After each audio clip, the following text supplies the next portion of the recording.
I met Adam in Atlanta, and he said, Shaq, I want to have a conversation with you about the gig economy. And I was like, what does that mean? And he explained to me what it was, and it took me back to my childhood where my mom and dad both had to work extra jobs for extra income. So he said, Shaq, how would you like to start an app that will help people get a sustainable income? And I said, that is something I'd be very interested in. Because, a lot of people talk about me being an all-star investor. I don't want to sit up here and act like I'm the smartest guy in the world.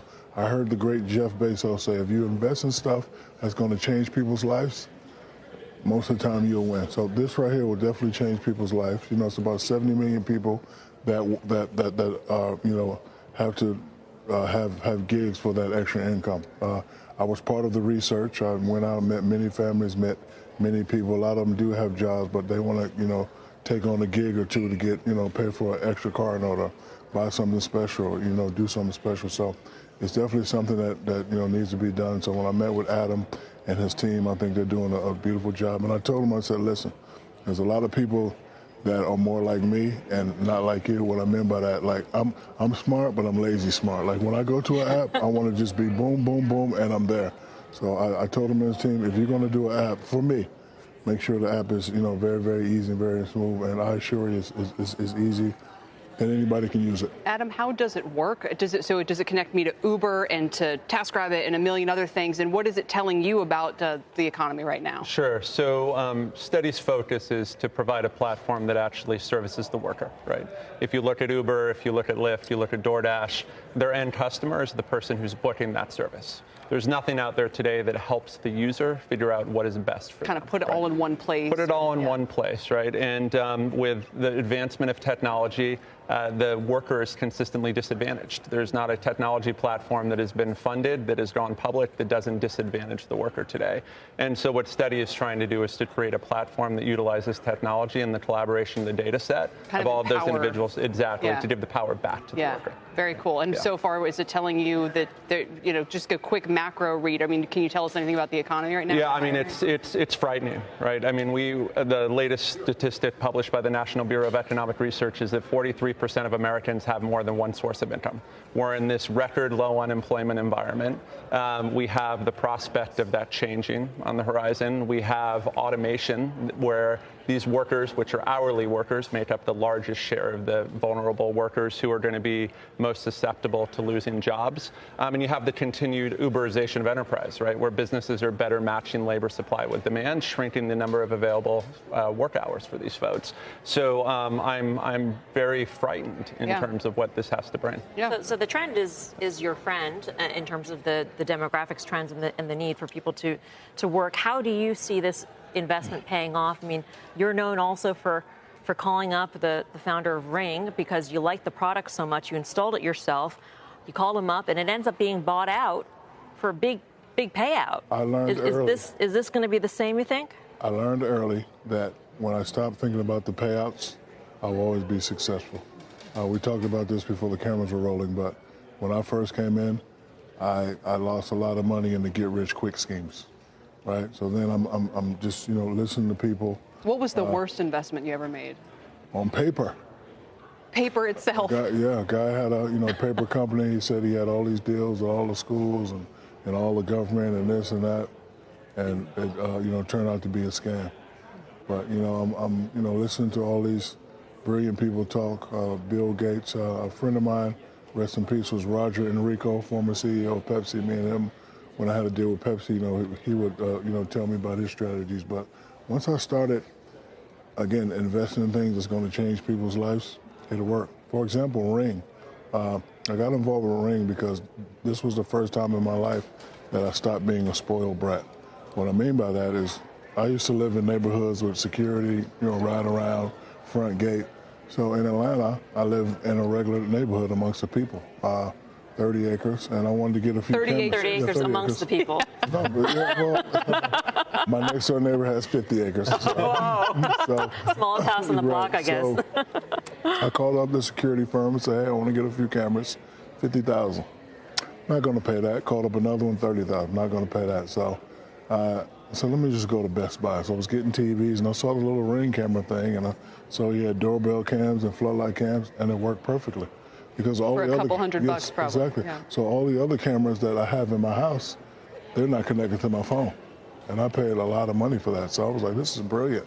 So I bought a few more, and I probably equipped my old house for about $2,000, like 10 to 15 cameras. Wow. So when I went to a conference in Vegas, I met with Jamie, and I said, Jamie, I don't think a lot of people know and understand about this technology. I want to invest in your company, and I want to help get the word out. One thing people also don't understand about you is that after you've pieced together all of these investments, what do you call the annual conference you have every year where you bring everybody together? The Shaq Summit. And you say to them, tell me, how can I help you? What do you need from me? I mean, there's a real strategy behind all of this. Yes, because from a marketing standpoint, if you look at what I'm doing, I'm all over the place. But the only way to bring people together is to bring people together. So I'll have all my people at once, and we're going to drop this commercial, we're going to do this. How can he help you? So it's like a team. So even though I'm working with 10 different companies, we're all working together. So I see I could do something with Steady. Steady could do something with Ring. So it's all that, so that we're on the same team. And I learned that from, winning championships. If you got people that's all over the place, you'll never win. So I do a Shaq Summit every year, 2-3 days. Everybody knows what we're doing, and we all stay together. And you're the pitch man for a lot of different products, but the key theme is that you actually like every single thing that you endorse. I have to like the product. I have to understand it, and I really have to believe in it.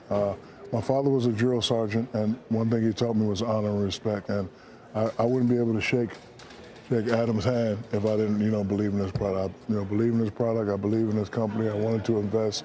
I wanted to become a partner. My mother said something that was very profoundly to me when I retired. She said, baby, I love you. You did everything I asked you to do. You went back to school. You won championships. You're a class act. So now, for the rest of your years on this earth, what are you going to do to lift up other people? People have always been, lifting you and, praising you. What are you going to do to lift somebody else's spirit? So after I heard her say that and Jeff Bezos say that, I think this right here would definitely have, help people have a sustainable income. I always get messed up with that word. With the right phrase. But you do a lot of stuff that gives you a pulse on what is happening with people just out there, across the country right now. Anything you can tell us about, there's all these headlines about the problems for the U.S. and a recession is looming and run for the hills and hide. What? I want to be the guy that when you see my face in a commercial, you see me walking around, hopefully I can bring a smile to your face. That's what I want to be. I don't talk politics. I don't talk investing. I don't talk getting rich. I don't want to sit up here like I'm an expert. Another quote that I read is from Dwight D. Eisenhower: the greatest leaders are the ones to hire people smarter than him. So when I met a guy like Adam, like this company, I could never do it by myself. So Adam, him and his team are very brilliant, very smart, and I love to be partnered with people that are very smarter than me. The other thing people, I think, don't understand is it's traditionally been hard for the NBA's big man to be the promotional guru, right? In football, it's the quarterback. In the NBA, the center position practically doesn't exist anymore. So you really had to have a strong enough personality that you could overcome that kind of inherent bias towards the Michael Jordans of the world. And that's the same thing my marketing professor told me when I had to deliver a product in college. I actually failed that class. He said, Shaq, you're a funny guy and all that, but the climate of the NBA, big guys just don't sell. So I went back to my room and I'm just sort of down, and I saw a commercial that ran about 9 times. Spuds McKenzie just kept running. So the dog, right? So I didn't think anything of it. I went to the gas station. This guy got cups, he got hats. Doesn't even have any lines in the commercial. Yeah, no, he don't even have. So he had everything. So then I went back and watched the commercial. I was like, why do people like this dog? Because he was funny. I said, I'm funny, so if I ever get on TV, I just have to show my personality. And I think, people just like to laugh and just like to smile. What are you seeing in the economy across your businesses? You have 17 Aunt Annie's franchises. You've got Big Chicken. You've got a whole bunch of Krispy Kreme franchise in Atlanta. My method in dealing with business is I never worry about the problem. I worry about the solution. So again, I have a lot of people that are smarter than me. So, when it's time to make a move, we make a move. When it's time to sit and just try to weigh things out, we sit and weigh things out. But again, I just try to make investment on things that are just, make people happy. When I was in the gym business, people like working out. When I was in a fast food business before, Five Guys, everybody likes burgers. Everybody likes new things. Now I'm on the board of Papa John's, And, we just want to continue to make people happy. But again, I'm not this expert and I do this, like everything I touch is gold. It's not the case. I've failed many times. What's the biggest money mistake you've made? A lot. Just again, when I was younger, hey, give me $1 million, and by 3 years it'll be 10 million. Deals like that, I would, take every time. Get rich. Give me 10 million, we'll invest in this company, and boom, boom, boom, 4 years from now it'll be worth 300 million. You can get me like that.